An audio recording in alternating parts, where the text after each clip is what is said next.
The sun has come out and the black cockatoos are just screeching in the trees. It's so beautiful. I could just stand here for hours watching them. They drink from the water in the little knolls in the trees and they just sit up there drinking water and playing all day.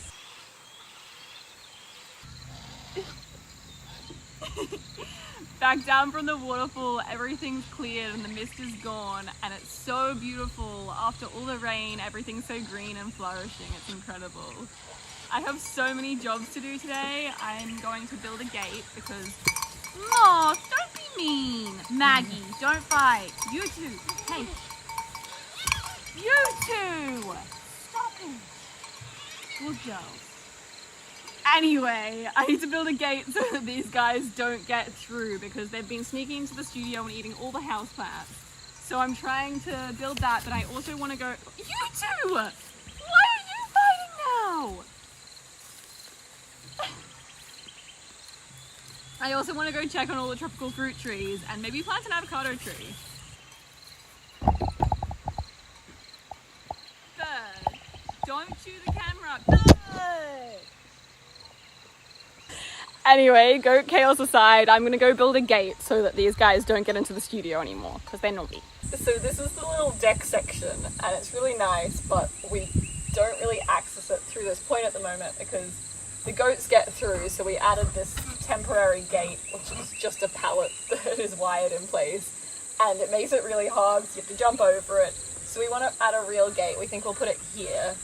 So I've been sorting through old wood in our secondhand wood pile and I found this stuff, which is from a deck that our dad built for our neighbour when Julia was a baby, so like 24 years ago. And he milled a tree like just over there and then built this whole deck, and then a few months ago they had a fire on it and it burnt a hole through it. So they gave us the wood, which is cool, and it's a bit charred, but I think it just gives more character to it. And it's going to make a really cute little gate. And then we can make it from completely recycled materials, and I've also got these hinges which are just in our hinge pile, which we have so many hinges from different doors and gates and anything.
And these practices of regenerative living, agriculture, and permaculture owe their roots and theories to Indigenous knowledge.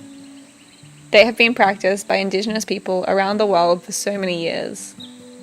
We acknowledge the traditional owners of the country we live on and recognize their continuing connection to the land and waters. We thank them for protecting this rainforest and its ecosystem since time immemorial. This paddock is full of mangoes, avocados, jambu, and starfruit. Our grandfather planted the mango orchard and jambu trees 60 years ago. He also planted some avocado trees and realized that this is the best place for them to grow. Because it's the highest hill on the farm, it gets a good breeze and has bright northeastern sun.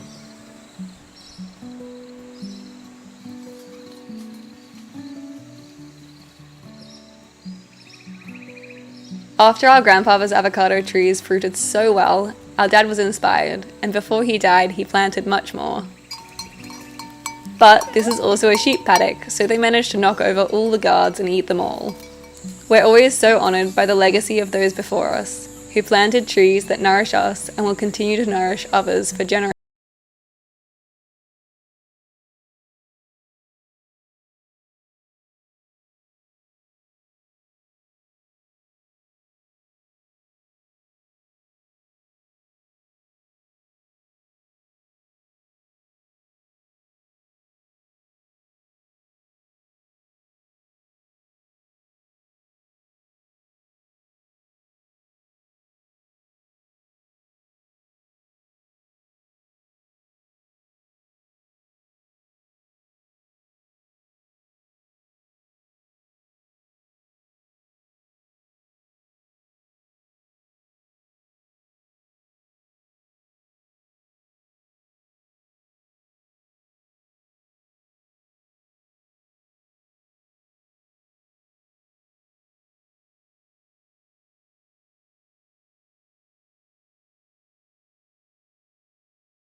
Hey, Moth. Hello.